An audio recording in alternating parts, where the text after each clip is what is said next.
Começa agora, Fábrica de Podcast. Um canal especialista em gravação que vai ajudar você a montar seu podcast seguindo os padrões das plataformas.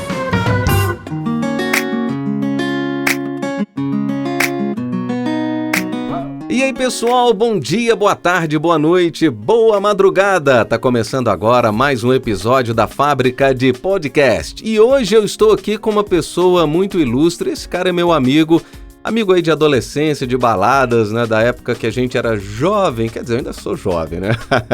É jovem de 45. Eu estou aqui, daqui a pouquinho eu falo quem é, tá bom? Roda a vinheta. Fábrica de Podcast. Propague suas ideias.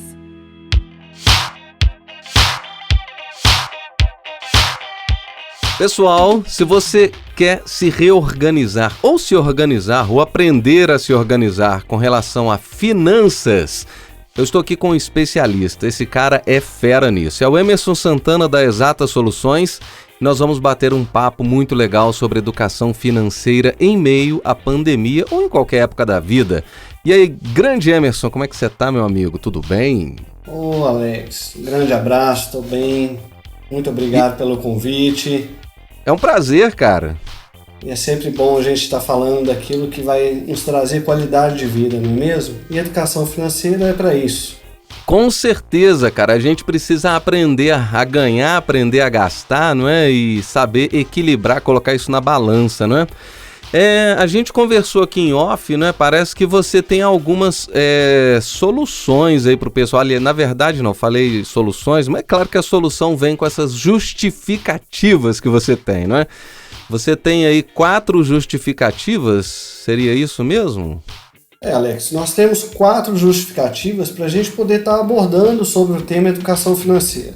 Por que a educação financeira é tão importante, por que ela deve ser tratada com seriedade, né? Para que a gente conquiste qualidade de vida, sem aquelas promessas, que venha a ser um milionário, nada disso. A gente primeiro precisa ter um equilíbrio emocional, ter um equilíbrio financeiro, saber caminhar, né? Como caminhar com as informações. E é isso. Nós temos alguns pontos a serem abordados aqui para a gente poder contribuir com o pessoal. E quais são essas 4 justificativas? Até você me mandou umas fotos que eu achei, num primeiro momento eu não entendi bolhufas, né? Mas eu achei assim bem interessante. Fala pra gente dessa primeira justificativa. Olha, a primeira justificativa para a gente estar falando sobre a educação financeira não sei se o pessoal aí conhece, mas deve conhecer, né? O nosso famoso Silvio Santos. Oi, ai, lá, oi, lá, seria isso, né? Roletrando. Isso, e existe a roda da fortuna, né? Gira a roda da fortuna. Sim, tem até fica lá um som agudo, estridente na hora que ele gira essa roda, né? Só que pra gente quebrar um pouco o gelo dessa conversa, né? Uma das justificativas é porque o momento que nós estamos vivendo é um momento atípico, é um momento único, é um momento que realmente a nossa sociedade vai passar por uma grande dificuldade durante um bom tempo. Sim, com certeza. Infelizmente, né? Infelizmente. Isso é a nível mundial. Não é somente uma questão social, é uma questão de saúde. E vai envolver muito, né, Alex? E nesse momento, fazendo parte dessa brincadeira aí, a roda da fortuna, muitos serão jogados não porque querem, mas aquele vídeo que eu te mandei é por causa da roda das dívidas. Sim, imagine a gente colocando as nossas contas ali no ventilador, girando e brincando. Fornecedor, hoje é o seu dia, eu vou escolher quem eu vou pagar. Isso não traz benefício emocional, não traz benefício financeiro. De jeito nenhum. Né? Isso causa um problema tão grande na nossa estrutura familiar. Ninguém vai estar satisfeito, as relações se perdem por causa disso, por causa de não honrar com os compromissos, não honrar com aquilo que foi acordado. Então, para que a gente evite entrar um dos caminhos para que a gente, mesmo num momento de crise, eu sempre repito o seguinte, Alex, uns vivenciam a crise, outros vão passar pela crise. Sim. Quem vai passar pela crise, naturalmente, vai passar porque se preparou, porque teve condições de se preparar, porque praticou algumas técnicas e ferramentas, a própria educação financeira em si. Quem não praticou isso, com certeza vai sentir num grau, numa intensidade menor ou maior, mas vai passar por vai vivenciar essa crise e não vai ser fácil. Mas nem tudo está perdido. Né? Nós temos como nos organizar e... É porque, na verdade, existe um ditado aí, né? O pessoal falando, estamos no mesmo barco, mas até vi uma médica de Belo Horizonte, parece que hoje ela está até em São Paulo, ela escreveu um texto muito bonito, muito legal, e falando que nós não estamos no mesmo barco, nós estamos na mesma tempestade em barcos diferentes, né? Então tem barcos que têm apoio, que têm alimento, que têm dinheiro, que têm estrutura. Tem barco que não tem nada disso, né? Tem barco que tem que o alimento está escasso, está quase acabando, né? Então são barcos diferentes. A tempestade é a mesma, né? Isso é fato. Mas os barcos são diferentes. Eu uma vez, eu passei por um aperto financeiro, né? Todo mundo já passou, é claro, mas isso faz a gente crescer. E eu me recordo que eu não colocava as contas numa roleta, não, para escolher, não.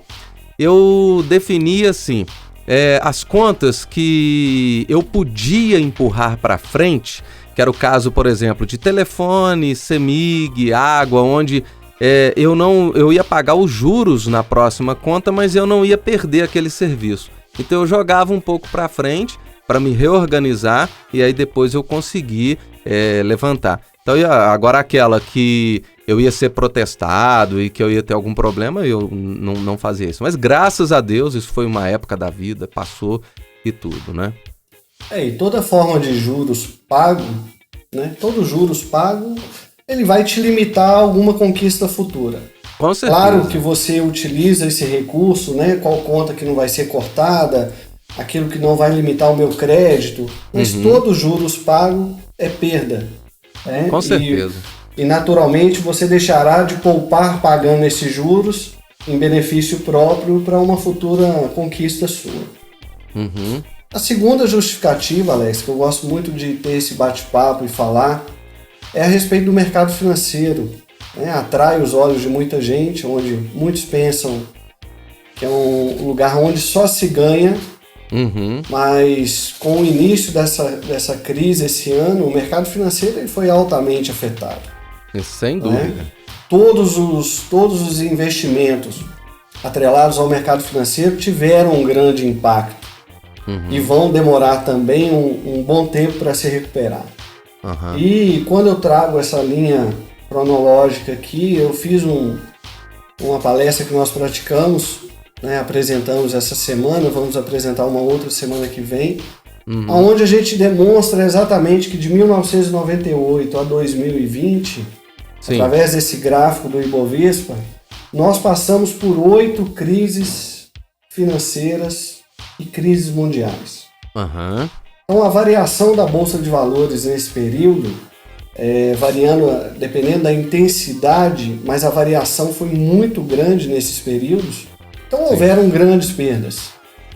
Né? Então, num curto espaço de tempo, podemos assim dizer, em 4 ciclos praticamente, a cada 5 anos, em 22 anos, 8 crises. Será que nós não devemos nos preparar, não chegou a hora de imaginarmos que nos próximos 20 anos passaremos por novas crises? De novo? Com certeza, óbvio. Então temos que nos preparar. Não adianta ficar vivendo crise após crise, e se nesses 20 anos tiverem 15 crises, 14 crises, vai afetar muita gente, vai protelar os sonhos de muita gente. Então nós temos que estar atentos aos sinais. E esses sinais, a Bolsa de Valores, o mercado financeiro demonstra claramente isso pra gente, que futuras crises, não somos aqui profetas do azar, né? Mas analisando o passado nos mostra isso. Então, por que não nos prepararmos? Por que não conversarmos sobre a educação financeira, aprendemos, porque esse ganho vai ser individual, você vai levar a qualidade de vida para a tua família, para as pessoas que convivem com você. Vai dormir melhor, né? Exatamente. Bom, e qual seria a terceira justificativa? Terceira justificativa, ela veio muito de um diagnóstico que nós aplicamos, é um diagnóstico de perfil financeiro, e nós tivemos um público de uma universitário, né? Teve também da comunidade externa, nessa última semana, foram mais de 250 pessoas que participaram da nossa palestra, né? Sala cheia,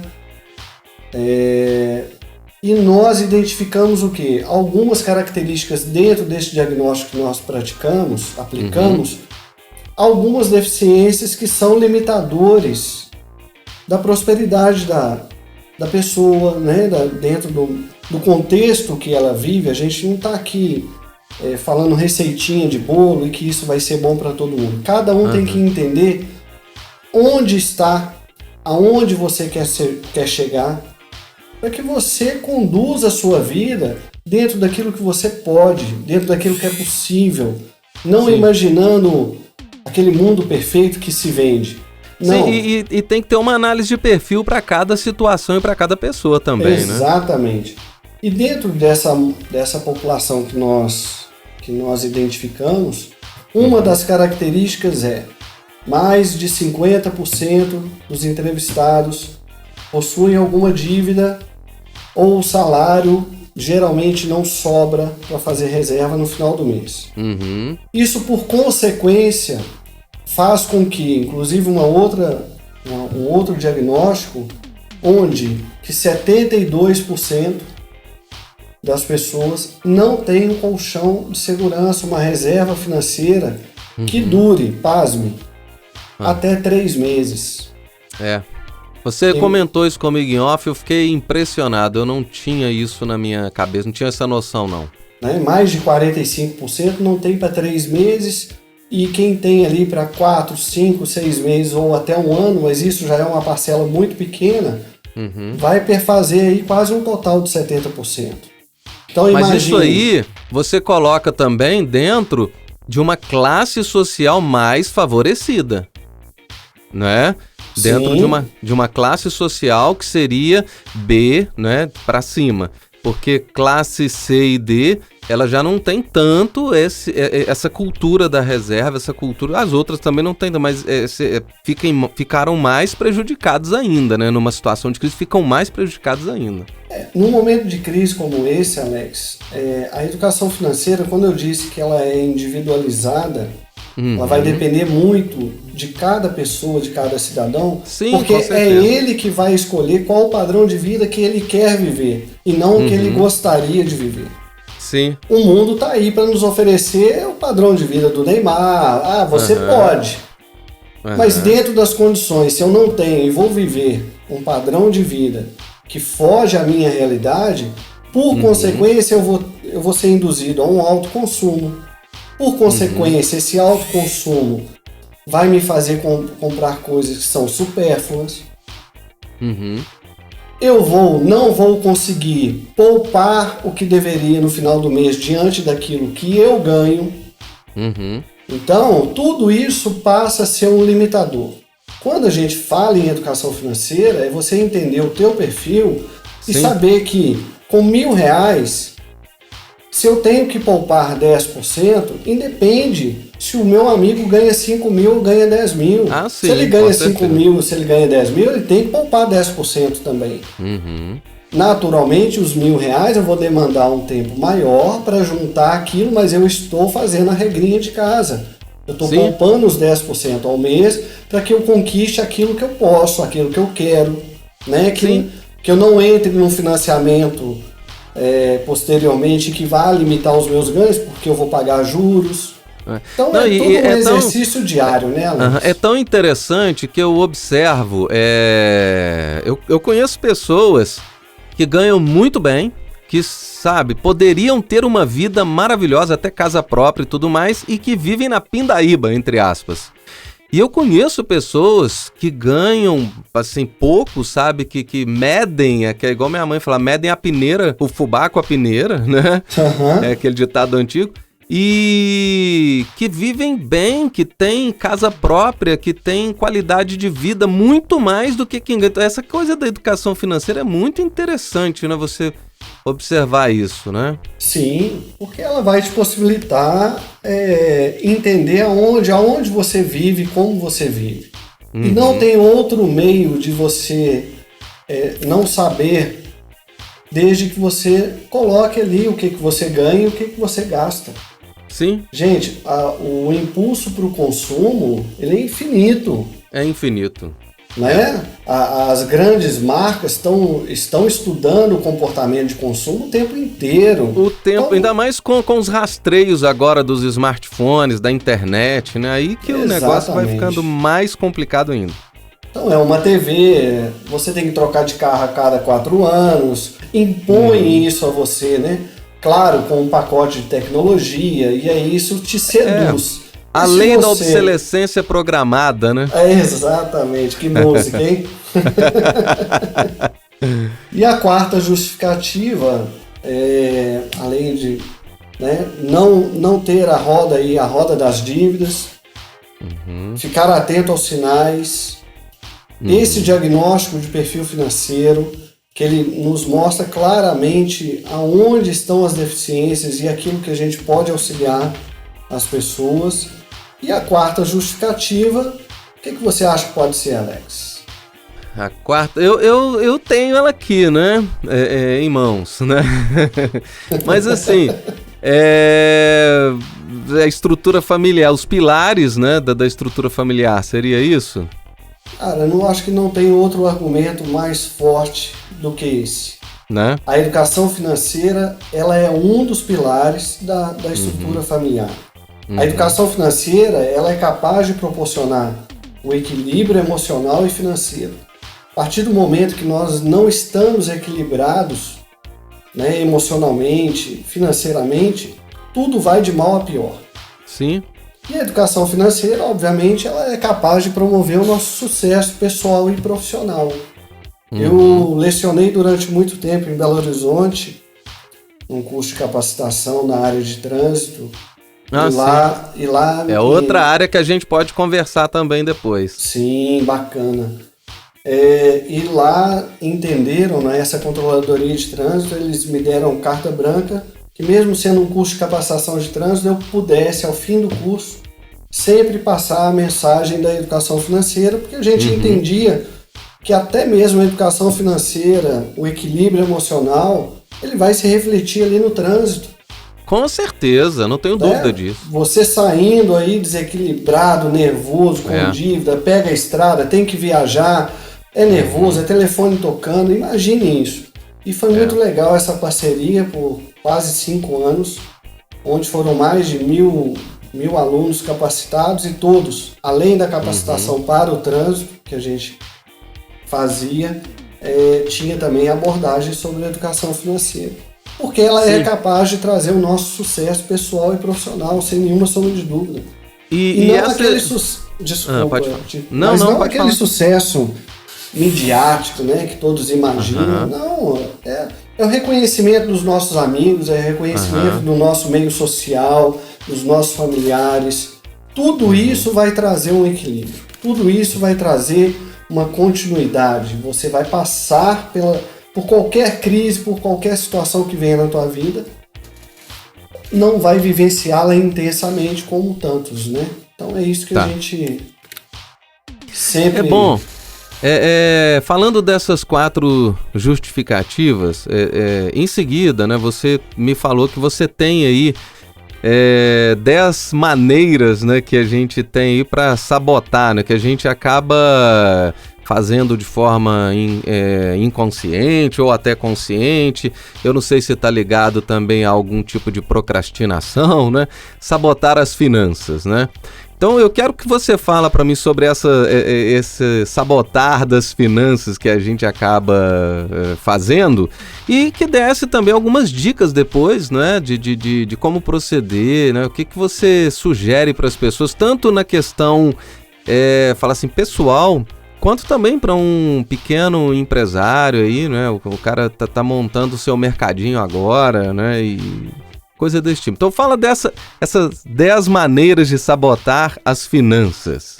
Olha, eu vou, antes de falar dessas 10 maneiras, gostaria de fazer uma referência ao Prêmio Nobel de Economia de 2017, onde exatamente foi falado o que os números revelam comportamento.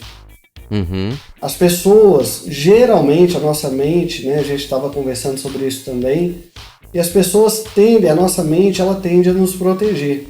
Então ela fica fazendo contas de forma isolada. A gente nunca faz aquela conta de forma macro, né?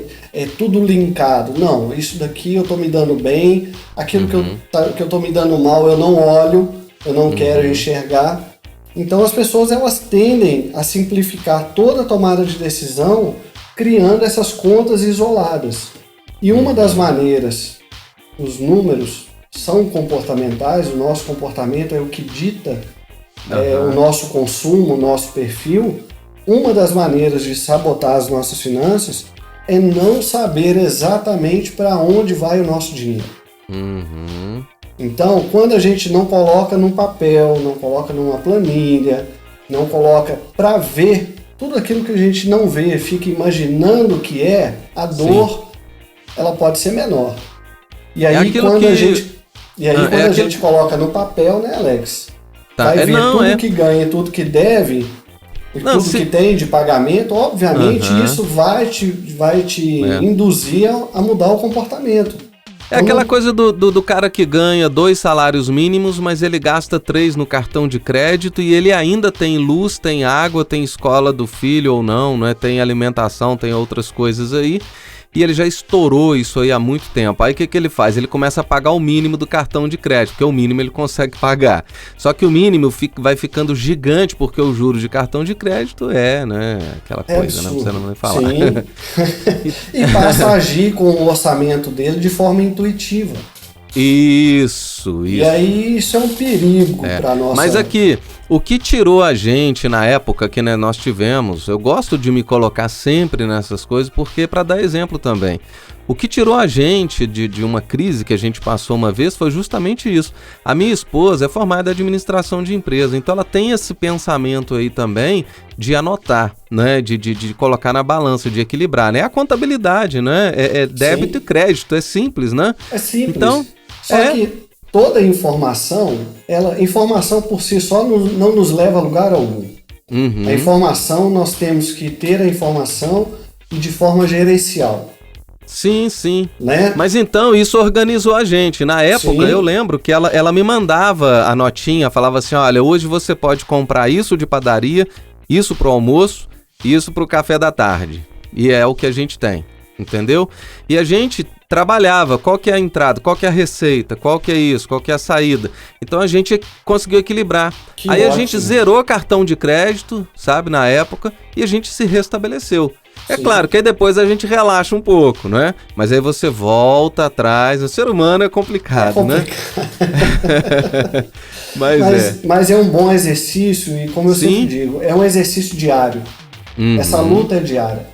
É diária, sem Nós dúvida. somos da época aí que a pessoa quando fala assim, você é economista, o pessoal mais velho vai falar assim, todo mundo associa economista a ser mesquinho. Cuidado. Quem nada controla, nada a ver.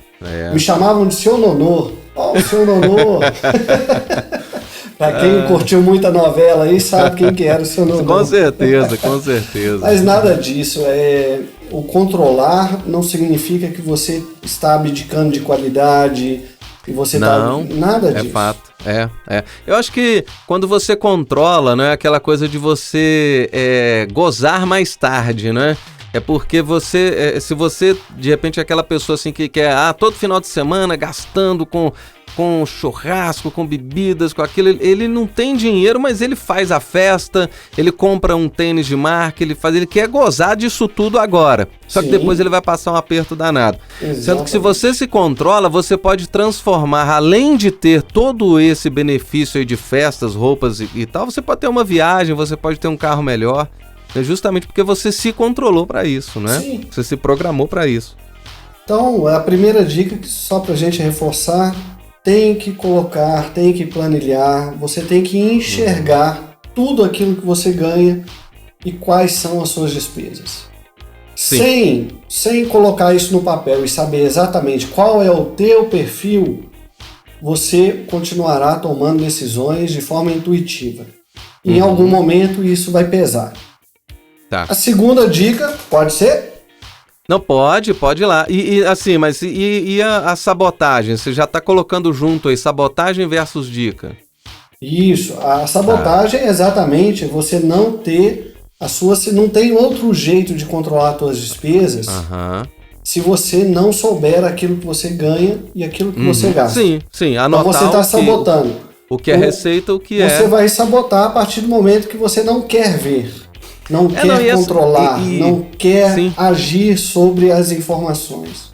Não, e essa coisa de falar assim, eu mereço comprar um tênis, né? Vou lá e compro um tênis de R$600. Aí eu divido esse tênis em 10 pagamentos. Okay. Só que eu esqueço que eu comprei esse tênis. Aí eu vou lá no outro fim de semana, aí eu mereço uma calça jeans da Elos de R$700. Aí eu divido essa calça em 10 vezes também. Aí eu esqueci que eu comprei ela daqui uma semana. Aí fala assim, eu mereço comprar um aparelho de som de R$3.000. Aí ele vai lá no outro fim de semana e ele divide esse aparelho de som em 10 vezes. Custa 3.300, cabe no meu salário, só que ele esqueceu que ele já gastou um tantão lá atrás, né? E aí vai virando uma bola de neve, né? Esse argumento de que eu mereço, afinal de contas, somos criaturas especiais, criaturas divinas, né? Somos, abaixo de Deus, sempre o mais importante. Então a gente vai achar que a gente merece tudo sempre em detrimento do outro, mas quando a gente usa esse argumento, Alex, isso é muito perigoso. É muito perigoso. Muito perigoso, porque merecer, todos nós merecemos. Eu quero trocar de carro agora. Existem tantas coisas para se pensar ao se trocar de carro. Sim. Né? Eu tenho um amigo que comprou, eu mereço, cara. Trabalhei minha vida inteira, foi lá, comprou um carro. Aí ele foi com a ideia de comprar um carro num valor tal. Claro, o vendedor já preparado para isso. Percebeu a necessidade dele, incluiu mais um monte de pacote de tecnologia e ele adorou. E ele falou, não, cara, eu mereço. Tem um ano e esse carro rodou 1.000 quilômetros. Ou seja, é um carro de garagem, é um carro de dentro de casa. E um carro, ele não vai atingir o objetivo se ele não for usado. E a depreciação dele vai ser gigante em um ano. Absurda, em um ano, em 5 anos e 10. Que seja de 10 anos. Se ele comprou e não utilizou o carro e não rodou com ele pagou por algo que ficou ocioso. Né? Não Então, assim, tomar muito cuidado com isso. Né? Mas vamos para a segunda dica, então. A segunda dica, uma das coisas que geralmente sabota o nosso orçamento é a gente colocar metas não realizáveis. Objetivos e tempo não realizável. Eu quero trocar de carro daqui a um ano. Nossa mente tem uma dificuldade muito grande em pensar a longo prazo. Sim. Em 6 meses eu vou achar um monte de justificativa para trocar de carro. Só que eu não vou juntar o dinheiro que eu programei, o dinheiro que eu projetei, a reserva financeira, que eu necessite de um financiamento, mas que esse financiamento seja um baixo valor, num curto espaço de tempo, né?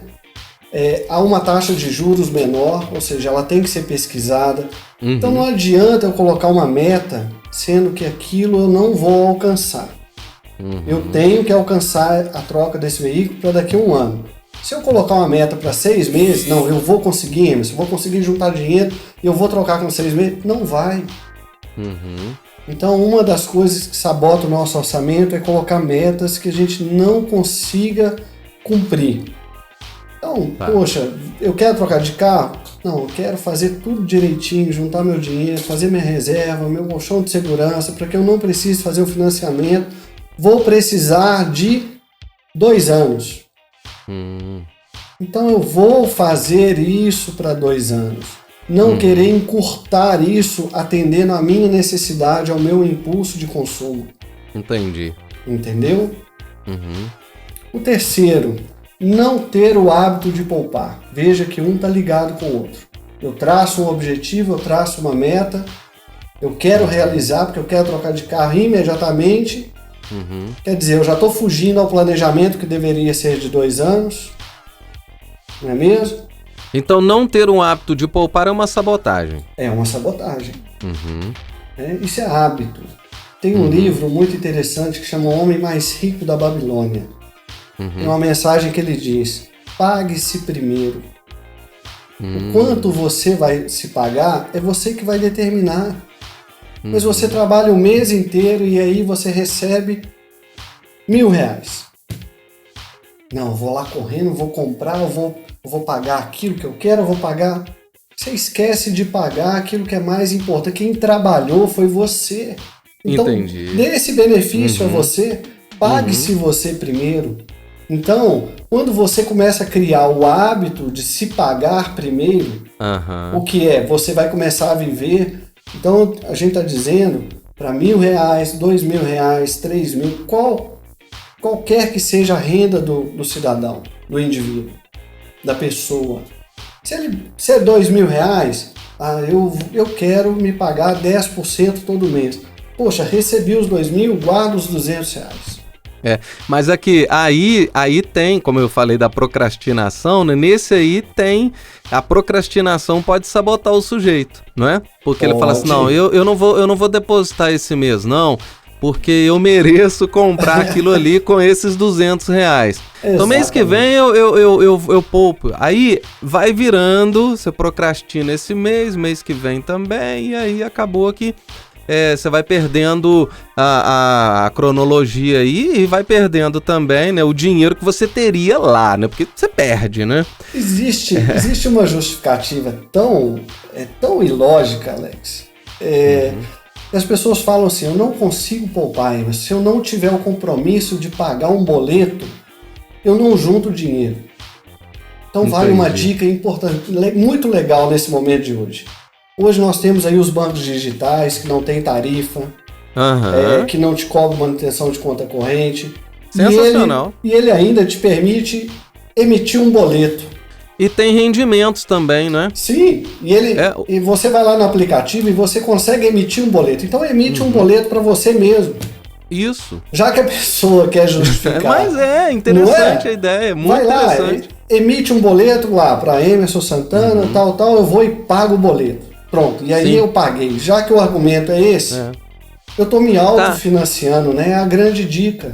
Por que eu vou pagar R$200 para alguém que está embutido um serviço, uns juros, né? Como de um consórcio, de um financiamento.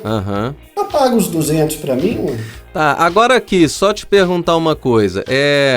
Para de repente contribuir, né, com esse boicote, com essa sabotagem, para contribuir com essa procrastinação. De repente, por exemplo, se a pessoa ela fala assim, eu vou guardar R$200 por mês na poupança. E aí ela pensa assim, vou guardar R$200 esse mês não, vou deixar. Mês que vem eu guardo. Mas ela tem 100.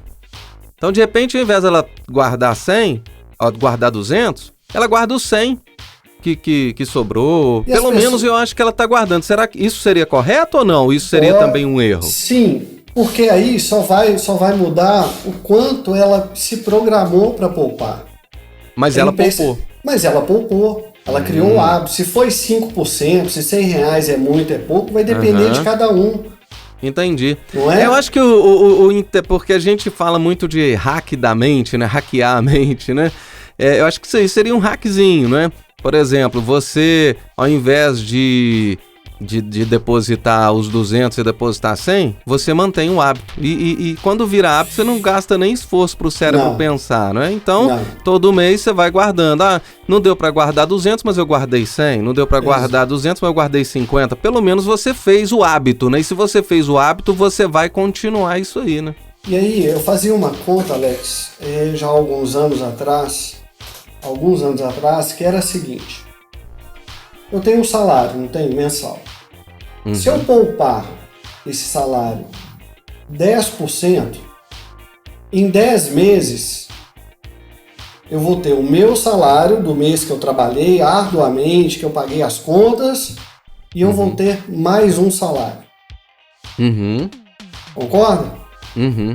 Então, daqui a 10 meses, eu vou ter 2 salários, aquilo que eu recebo.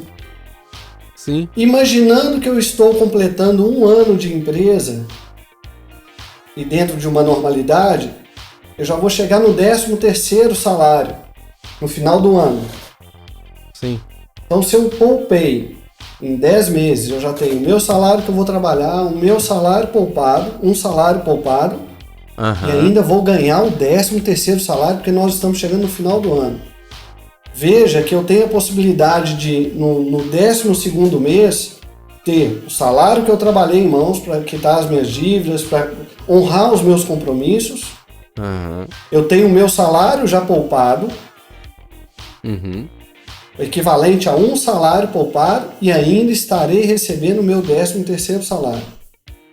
Se ainda a empresa foi muito boa e ela me colocar de férias, eu vou estar antecipando as férias, um salário lá que seria do mês de janeiro, sim, com mais 1/3 de férias. Então imagine, quando a gente começa a projetar isso, a planejar isso, aí eu estou falando independente do valor que você ganha, estou falando do seu salário, aquilo que você recebe todo mês. Se é pouco ou não, para daqui a 1 ano você tem a oportunidade de receber o seu salário, o 13º que você poupou, 1/3 do seu salário, que são as férias, e ainda o mês antecipado. Sim. Veja que toda essa liquidez pode te proporcionar o quê? Uma conquista, um poder de barganha, comprar algo melhor, negociar um desconto. E aí, como não poupar? E as pessoas confundem, vou deixar o dinheiro na poupança. Gente, poupança não é investimento. Mas nós temos que ter uma reserva financeira. Sim. E reserva financeira significa liquidez. Liquidez é o quê? É aquele dinheiro que eu preciso no momento que acontecer algum problema. Sim. Só que todo mundo fica justificando não poupar, não colocar na poupança, eu quero colocar no tesouro direto, eu quero fazer isso, eu quero me tornar um investidor. Poupança não serve. Aí justifica não criar o hábito de poupar. Confundem poupar, hábito de poupar, com poupança. Uma coisa tem nada a ver com a outra. Nada a ver com a outra, com certeza. Uma coisa não é investimento, poupança não é investimento, mas liquidez, colchão de segurança é fundamentado na reserva, na liquidez, aquele dinheiro que em algum momento, se você precisar, você tem ele. Sim, a forma de guardar esse dinheiro a pessoa vai escolher. Não é se vai ser na poupança, se vai ser num banco digital, se vai ser, né, em algum tipo de investimento, se vai ser num imóvel, se vai ser num veículo, né? Ela pode escolher até um bem, né, para investir esse dinheiro, né? Bom, então agora vai ser a quarta? Isso. Tá. A quarta dica aqui que nós costumamos sabotar demais o nosso orçamento é aquelas pessoas que gostam muito de combos. Você é uma dessas pessoas, Alex? Gosta muito de?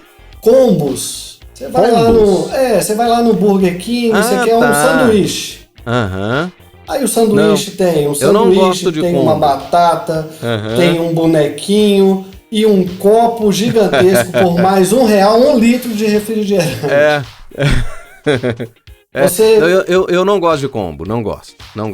Eu tô falando de alimento, pode ser na Sky, pode ser na TV por assinatura. Sim. Quantos de nós não fazemos combos pela sensação de que estamos levando vantagem em alguma coisa? E na verdade é subutilizado e você está pagando até a mais do que deveria estar pagando. Então essa fica aí como a quarta dica, como a gente sabota. Quando eu chego no Burger King, por exemplo, e falo assim, eu quero esse sanduíche aqui, stacker alguma coisa lá. Aí ele já vai colocando o combo. Aí eu falo assim, não, mas eu não pedi combo, eu quero só o sanduíche. Não, mas se o senhor levar o combo, o senhor leva a batata, mas isso por apenas... Não, então vamos fazer o seguinte, vamos lá.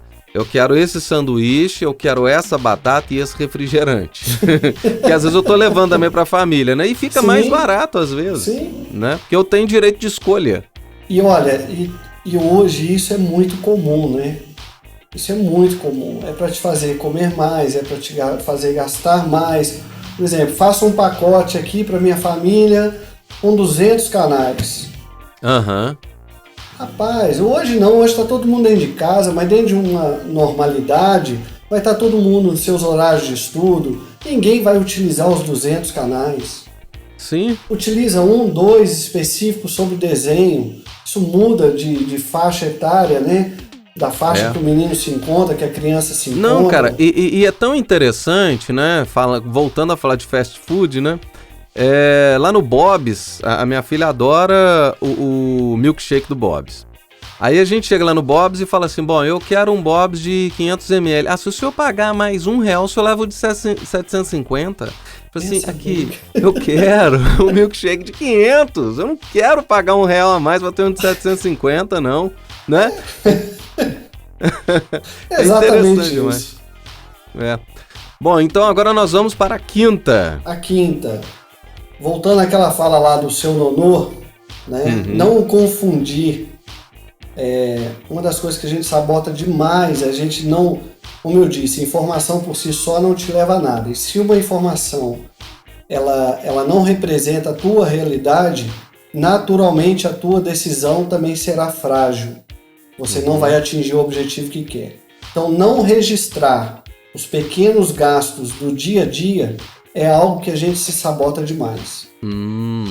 Então, não é mesquinharia, mas nós temos que saber o cafezinho que nós tomamos, a balinha que nós compramos, tudo isso feito em vários momentos. Sim. Isso pode trazer um grande gasto financeiro. É o ditado de grão em grão a galinha enche o papo. Exatamente. Se eu me dou ao luxo porque eu mereço tomar um cafezinho todo dia ali na padaria, um pão com manteiga e o café, porque o pão de lá é o mais gostoso do mundo. Aí, cara, eu vou ter alguém lá trabalhando, servindo para mim, e ele vai me cobrar um pão francês com um café R$5. Se a gente imaginar, você compra 5 pães por R$2,50, você está alimentando você, a tua família. Você pode fazer um pão com manteiga, um pão com requeijão, um pão com sanduíche. Você pode fazer um monte de coisa e se alimentar, inclusive, guardando na geladeira para se alimentar depois. Sim. Mas a gente fica fazendo isso por comportamento e merecimento. Ah, porque eu saio atrasado todo dia, não dá tempo de eu buscar. Poxa, busca no dia anterior, então. Mas mas aí vem a justificativa. Não, mas eu gosto de comer um pão fresquinho. Pão novinho. Então acorda mais cedo. Né? Então, não registrar esses pequenos gastos, como eu citei o exemplo aqui dos R$5 de café. Se eu fizer isso em 20 dias, são R$100. E a dica que a gente sempre faz é multiplique sempre por 10 aquilo que você gasta. Em 10 meses, serão R$1.000. Talvez, beleza, mas talvez não vai faltar R$1.000 para comprar algo que você queira. Então, por que não mudar o comportamento? Por que não passar na padaria no dia anterior? Por que não acordar mais cedo para justificar? Não, porque eu gosto do pão fresquinho. Tudo bem, não tem problema nenhum. Acorda mais cedo, então. Isso. Senão, isso vai te custar R$1.000 em 10 meses. R$1.000, às vezes, é uma parcela, é uma viagem, é a troca de uma TV, é um dinheiro que você teria juntado a mais para realizar algo que fosse realmente útil e necessário. Então, não registrar, volta até mesmo lá naquela primeira questão, né? No primeiro item. Não registrar, não saber o que ganha ou o que gasta. Tá ligado. Tá tudo ligado. As pequenas despesas diárias, de fato, elas passam despercebidas. Exatamente.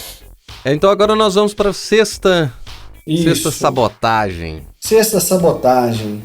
Faça o seu dinheiro, gente, trabalhar para você. A partir do momento que o dinheiro começa a trabalhar para você, você vai ter outros ganhos, outros benefícios. E quando a gente não poupa, olha como é que tá tudo ligado, né? Tudo ligado. Se você não poupa, você não consegue investir. E aí, eu não poupo porque poupança não está pagando nada. Realmente não está pagando nada, nunca foi feito para pagar, é só para remunerar. Mas se você poupa, o seu dinheiro está lá. Mas a partir do momento que eu chego no final do ano, Alex, com aquele exemplo que eu citei sobre o salário, de poupar os 10%, Se eu, a partir de um ano, eu não vou ter ali o meu salário, um salário poupado, o 13º, ele já não pode começar a girar a meu favor? Com certeza. E aí, o volume que você poupar, obviamente, vai te trazer alguns caminhos que melhor vai oferecer. Agora, qual é o melhor? Tudo muda a todo momento. Essa pesquisa vai ter que ser feita lá naquele momento que você tiver com o dinheiro. Não adianta conjecturar tudo aqui agora, imaginar, hoje é LCI, amanhã é CDB, amanhã é Tesouro Direto, não, atrelado a Selic. Então, cuidado. Né? Primeiro, tenha o dinheiro em mãos para depois você buscar mais informação e saber. Cuidado com essas como é que você até brincou aí? As pessoas ficam oferecendo esse mundo fácil, né?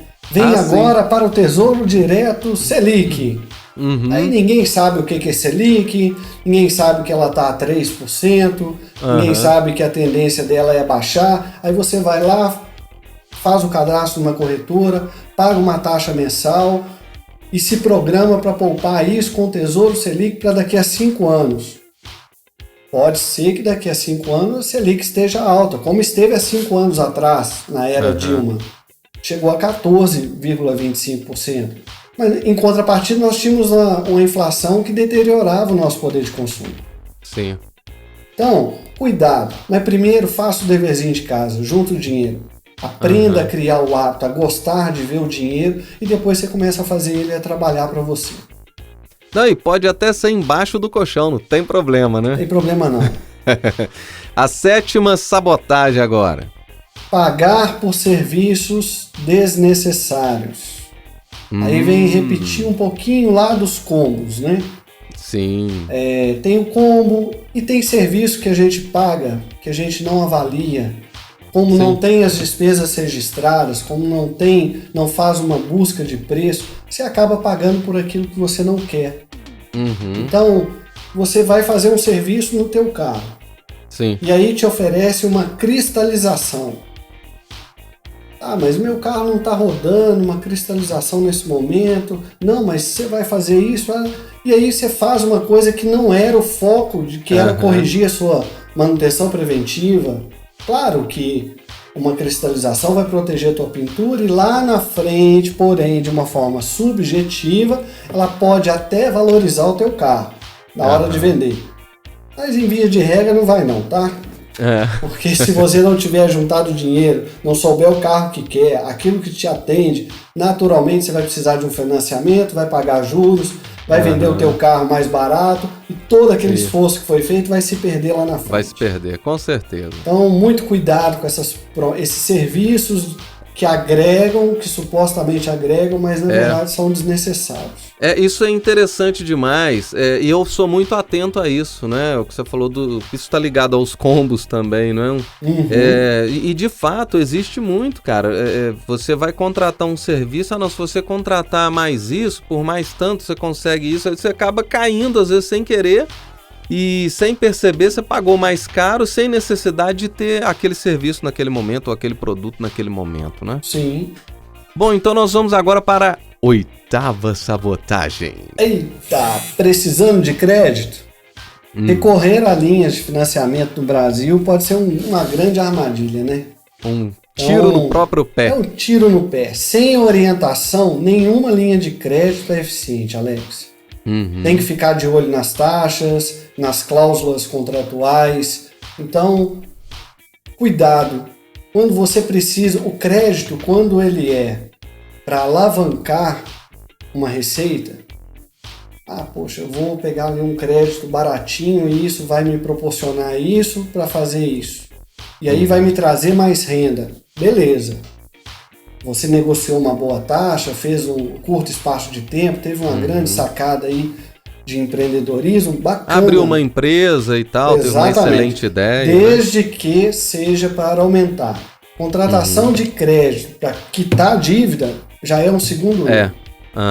Claro que se você fez uma dívida e os juros daquela dívida ele é mais alto, você pode até contratar algum crédito mais barato Para renegociar isso aí. Exatamente. Né? Mas isso é uma das grandes sabotagens do nosso orçamento.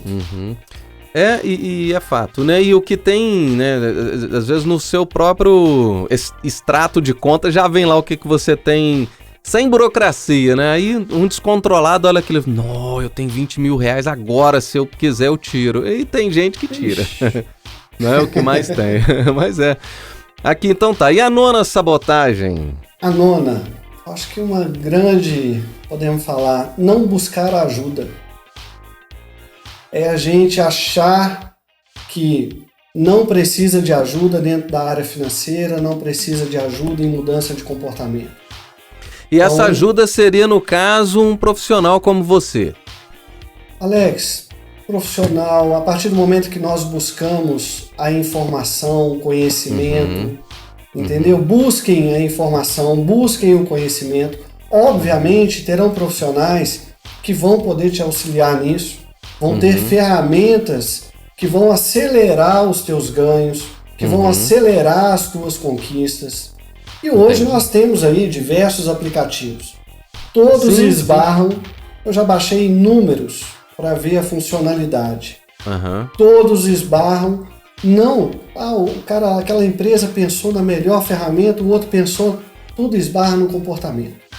A pessoa baixa o aplicativo, mas ela não cria, por não ter uma orientação específica, e aí a ajuda de um especialista vai ajudar nisso, por ela não ter um procedimento muito bem definido de como fazer as coisas, ela começa a fazer, gera uma informação e ela não sabe o que fazer com aquela informação. Ela fica perdida, não é como procurar uma agulha no palheiro ali. Exatamente. Né? E aquela informação que ela criou, se ela tomar alguma decisão com atraso, e aí ela vai descobrir o quê? Aquele dia eu cadastrei o pão, hoje eu não cadastrei. Não, então é mais ou menos. Gente, números não tem mais ou menos. Sim. Ou é ou não é. Ou não é. Ou você gastou tanto com o supermercado, ou você não gastou com o supermercado. São partidas dobradas mesmo, né? Achar que esse mês foi 1.000 e mês passado foi 800 e outro mês foi 1.500, você continua achando e continua gastando 1.500, continua gastando 800 e não sabe absolutamente nada. Então, não buscar ajuda é uma das coisas que a gente sabota demais, que nos sabota na educação financeira. É isso. Sim, não, e aproveitando esse gancho, né? Se você tem interesse em buscar ajuda com um profissional, tá aí o Emerson para te ajudar, vai deixar todos os contatos dele aqui com a gente, suas redes sociais, seu site, né? O Emerson é um cara que tem muito conhecimento nessa área, você tá vendo aí pelas palavras dele. E aí ele vai deixar os contatos e entra em contato com ele. E nós vamos agora... Só um minutinho. Pode falar. No nosso site tem muitos artigos escritos para finanças pessoais, para gestão empresarial. As pessoas vão ter acesso, busquem o conhecimento. Depois entrem em contato com a gente, aquilo que for possível ajudar, a gente ajuda. E eu gosto dessa... Décima, mas eu quero falar dessa sua modéstia, porque eu acho legal a sua simplicidade, a sua humildade, né, de mostrar para a pessoa o seguinte: primeiro me conheça, para você, né, acreditar no meu trabalho. Vai lá, olha o site, pegue conhecimento que já tem lá, né, de graça, né? Isso. Para depois a gente conversar. Isso é bacana e isso dá credibilidade, tá? Porque você demonstra que você tá preocupado com o outro, mas que não é só o financeiro que importa, né? Para entrar para você, né? E sim, esse trabalho gratuito, entre aspas, né? Que você já faz, né? E porque nós temos também, além da questão profissional, nós temos um viés de educador. E aí a gente não consegue fazer diferente, sabe? Sei como é. Então agora vamos para a 10ª derradeira sabotagem. Existem 1000 formas inteligentes de se ganhar o dinheiro, mas apenas uma de gastar, menos do que ganha. Gastar menos do que ganha. Não tem outra forma. Não tem. Se você gasta mais, se você não consegue poupar, você vai estar sabotando o teu orçamento. Você vai estar limitando os teus ganhos, você vai estar limitando as tuas conquistas. Então não existe outra maneira que não seja gastar menos do que ganha. Se é 500 reais, 1.000 reais, 10 mil reais, Se você ganha 10 mil e gasta 10 mil, tá errado. Sim. Né? Então, a partir do momento que você entender o teu perfil de consumo, ele vai te proporcionar um perfil para poupar, para ser um investidor futuramente. E aí, não tem errada, não tem erro nisso daí. Então a 10ª sabotagem é gastar mais do que ganha e a solução, né, a dica é gastar menos. Isso. Então as pessoas podem se organizar com caixinhas, né? Tem lá a caixinha da alimentação, a caixinha da conta de luz, da conta de água, a caixinha do que ela vai guardar para esse mês, né? Ela se organizar, né, se ganha 10 mil, então separa valores ali para cada situação da vida e com organização, né, com contabilidade, né? Você falou uma palavrinha aí, pagar a caixinha de luz, né, da conta de luz. Veja como que é importante nós conhecermos o nosso perfil de consumo. Eu tenho um gestor onde eu coloco todas as informações de gastos da conta de luz e conta de água. São contas afins, né? E aí você determina o teu comportamento.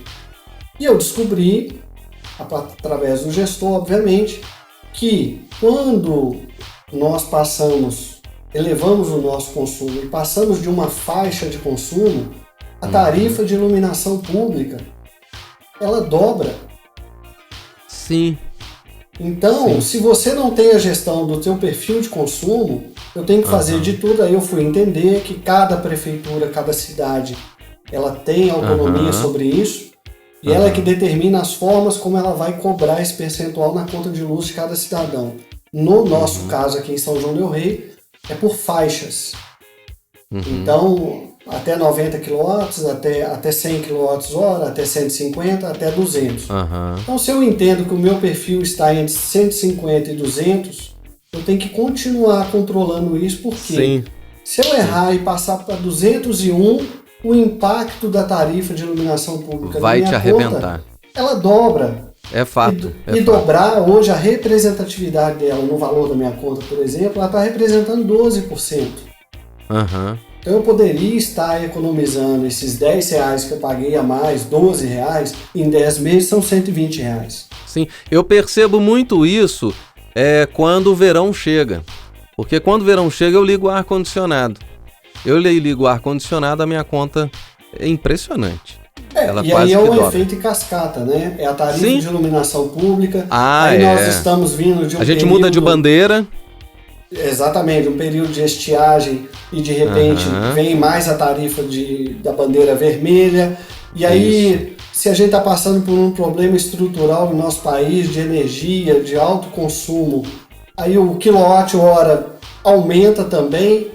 E aí vem uma reação em cadeia, que a conta de 170 às vezes vai para 250, 300. Não, e é interessante, né? Porque isso está ligado à educação financeira. Exatamente. Mas a gente não consegue enxergar isso muitas vezes. Porque né? Se eu não agir, não tiver essa informação prontamente, não agir no meu consumo, serão R$110, R$12, sei lá o que eu aumentar naquele mês. Isso vai persistir pelos outros meses e aí vai ser um limitador para que eu crie o hábito de poupar. Aí eu vou justificar que não está sobrando dinheiro para eu poupar. Com certeza. Bom, Emerson, nós chegamos a 58 minutos de conversa, nem parece, né? Impressionante. Mas aqui, cara, um dia eu quero bater um papo aqui com você pra gente dar gargalhada, porque o Emerson é um cara muito divertido também, tá, gente? Vocês pensam que ele só fica nessa seriedade aí de finanças, mas é um cara muito engraçado e divertido e a gente tem muita história para contar junto, né, Emerson? Eu falo com meus amigos lá em Belo Horizonte, minha amiga fala, financeiro geralmente é mal-humorado, é carrancudo, porque a gente lida com números. No meu ambiente de trabalho eu sou extremamente carrancudo, mas a gente tem o lado brincalhão, sim. Tem. Senão a gente não aguenta. Muito bacana. Mas aí, Emerson, suas considerações finais para esse episódio? Olha, eu tenho que agradecer a você, primeiramente, pela oportunidade. Sei da sua audiência, sei da sua capacidade, do seu profissionalismo. Tenho a certeza que a gente vai estar difundindo isso para inúmeras pessoas da sua região, Com certeza. Onde de repente a gente não teria um alcance, mas com a sua voz nós vamos chegar a esses lugares, né?